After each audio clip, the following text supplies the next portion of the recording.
Hey friends, Tuxx here.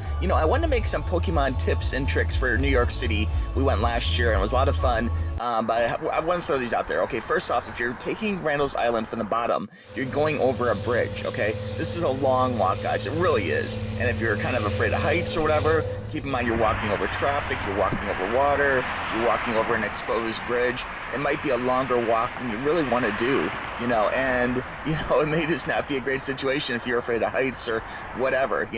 Once you make it past the bridge, if you come from the south side, there's a large area you have to walk in. It's kind of walking through a whole nature trail essentially, but it's not like you get across the bridge and you're at GoFest. You're not. You agree to maps, gives you an idea where you're at.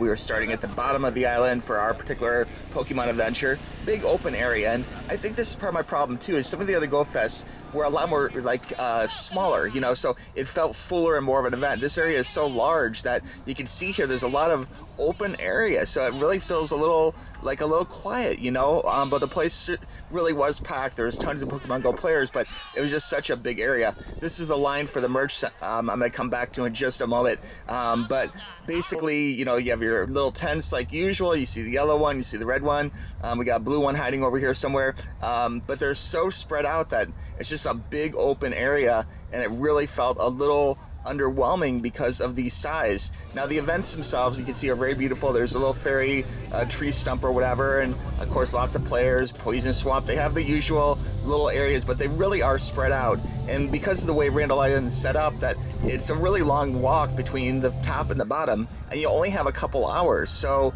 it's like very much a cram fest. You're grinding really hard to try and get everything in during the time allotted, and there's little events under the tents and things like usual. The prizes in 23 were like little plastic things compared to better prizes in previous years, so that was a little disappointment. But again, there's a line for the merch. Okay, so if you're thinking about doing merch, you may want to do that very early on, because here's a little clip I made last year of the merch thing where I was talking about it. It's a really long wait, okay? So that wait could easily take you a couple hours of your your morning or PM allotted at the park, okay? And keep in mind, when your time runs out at the park at Randall Island, you're going to lose all those Pokemon. Like, it's going to disappear off your map because they're going to want you to play the city experience. So you could very well spend, a big chunk of your time just in the merch line. And of course you can catch Pokemon there, but it's really hard to complete quests there because you need things from the volcano area, the ice area, or the fairy area, or whatever, so it's very difficult to get everything just walking in a line, even if the line is immensely long, and here's another view of the line. Now this is a merch center itself. It's a big tent, okay, and they only accept credit cards, so keep that in mind. No cash, okay? At least that's the way it was last year. And there's like buckets of Pokemon stuff, and it's kind of haphazardly thrown into little bins or whatever. The presentation, I would say, was not the best, tell you the truth. It ran very well, and the lines were pretty quick and everything once you were in the tent. But just for what you're getting for that hour-long, 2-hour-long wait in line, you're buying things you could buy at Nintendo Center with a lot better presentation and a lot less waiting, and burning up your Randall Island time, But they did have big bins of Pokemon. As you can see, they had lots of great stuff for sure, and there might be a few things they didn't have. Now, one of my favorite things at 23 Pokemon Go Fest was this walk to Central Park. And this was organized, I want to say, by Trainer Club, and is a situation where they actually allowed the police to shut down traffic from, I believe it was Bryant Park, or one of the parks, the South Park, I think I got the park name there wrong, to Central Park. So everyone kind of got together and they waited, for it to start, and then for, the go ahead. And then the police actually went through and they actually shut down traffic so you could cross the street without waiting for lights and all that good thing. I think there's Trainer Club vlogging or whatever at the beginning of it. So it was really the best part of GoFest 23, I think, was the city experience, and in particular that walk to the park. Even though it was a very long walk, it was good.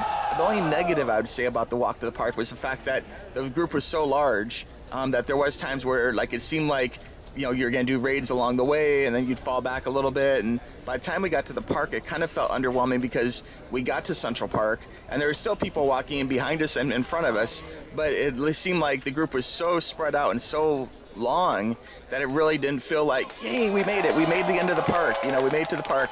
Let's do some raids with all these raiders. It was kind of like dwindled down by that point, And again, there was people behind us, people in front of us, but it just seemed like I wish there would have been some Niantic thing at the park saying, hey, welcome to Central Park or whatever. Or here's a crazy idea. Why don't they just have the event at Central Park? Randall Island is a huge pain in the butt to get to. They say that you can go there from the top or the bottom. The top is Harlem, okay? It's a sketchy neighborhood. And I'm from Miami, and I'm no snowflake, okay?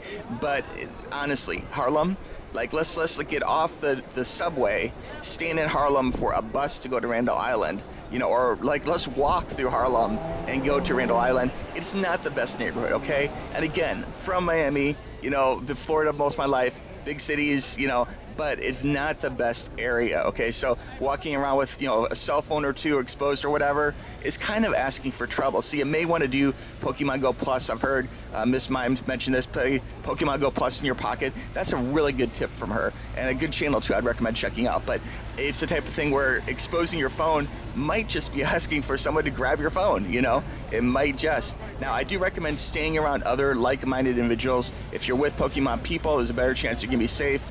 And that's a good part of, being around other people, be with a group, and even if it's people you don't know, just kind of, you can easily identify who's playing Pokemon, so, and Pokemon people often have Pokemon shirts and blah, blah, blah, blah, blah, so they're easy to identify.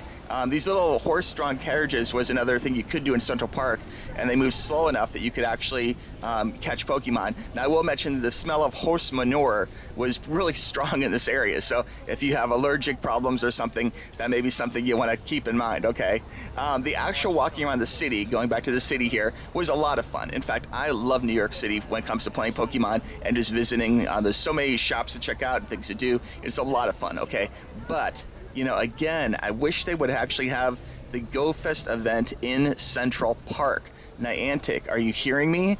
Why? I wish they would at least explain the idea, because Randall Island is so big and so vast that it's a weird question mark type shape. So it's not like a easy loop or whatever. And Central Park is big too. It's bigger, quite honestly. But they could just pit off a little section like Central Park South or something, and have the event in one part of Central Park so people could play, enjoy, and not have to grind through, either the morning Saturday or the PM Saturday or Sunday, half a day in Randall Island, where it's so hard to get to Randall Island and it's so hard to get off Randall Island. And by the time you're done, you're kind of beat, quite honestly, from all that walking and everything to get off Randall Island.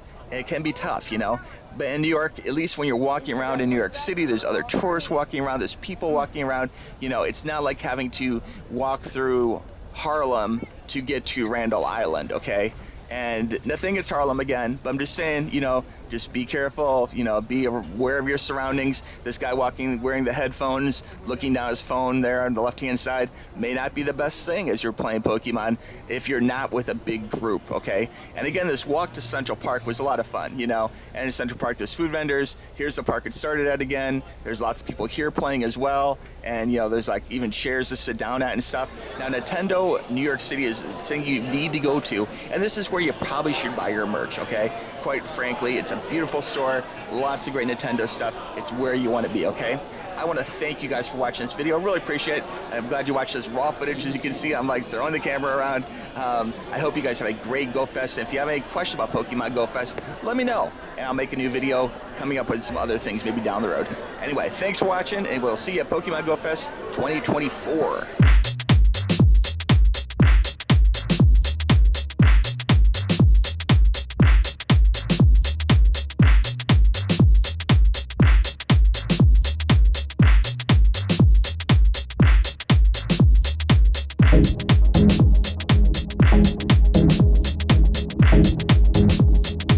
Thank you.